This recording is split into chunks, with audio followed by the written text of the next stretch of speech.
আজকে দুপুরে সকাল সকাল ভাত খেয়ে একটি ব্যাগ নিয়ে এবং আমরা তিনজন বেরিয়ে গেলাম। তো কোথায় যাচ্ছি এবং কেন যাচ্ছি সেটি আজকে আপনাদেরকে জানাবো। আসসালামু আলাইকুম এভরিওয়ান, যাই খুশি তাই করো ইউটিউব চ্যানেলের পক্ষ থেকে সবাইকে স্বাগতম। যারা চ্যানেলটিকে সাবস্ক্রাইব করেননি অবশ্যই সাবস্ক্রাইব করে দিবেন এবং বেল আইকনটি বাজিয়ে দিবেন, লাইক দিয়ে অবশ্যই পাশে থাকবেন। তো আজকে আমরা মূলত যাচ্ছি একটি ঘর ওয়ারিং করতে বা ইলেকট্রনিক কাজ করতে। এই কাজটি আমি তার আগের দিনও করেছিলাম, কিন্তু সময়ের স্বল্পতার কারণে আমি একা থাকার কারণে কাজটি সম্পূর্ণ শেষ করতে পারিনি। আজকে আমরা তো তিনজন যাচ্ছি কাজটি শেষ করে এবং অন্য একটি কাজ ধরবো বলে। আসলে আমি কোনো কাজকে ছোট মনে করি না, যে কোনো কাজ হোক সেটা তো কাজ। আর প্রত্যেকটা মানুষের যে কোনো একটি না একটি কাজ যতই কষ্ট হোক সেটা তার কাছে ভালো লাগে থাকে, তেমনি আমার কাছে ইলেকট্রনিক কাজটি ভিতর থেকে ভালো লাগে।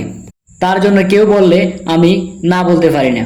আমি মনে মনে ভাবি যে ইলেকট্রনিক কাজটি আমি আর করব না, কারণ এটি কষ্টদায়ক। তবুও কেউ যদি বলে আজকে এই কাজটি করতে হবে, তখন আমি না করতে পারি না। তেমনি এই কাজটিও আমার এক বড় ভাই কল দিছে, আমি যাবো না বলছি, তবু অনেকবার রিকোয়েস্ট করছে, কারণ কাউকে পাইতেছে না। সেজন্য আমি কাজটি ধরছিলাম, কিন্তু আমি ধরার পর একদিন শেষ করতে পারিনি। পরে আমি আজকেও যাইতেছি।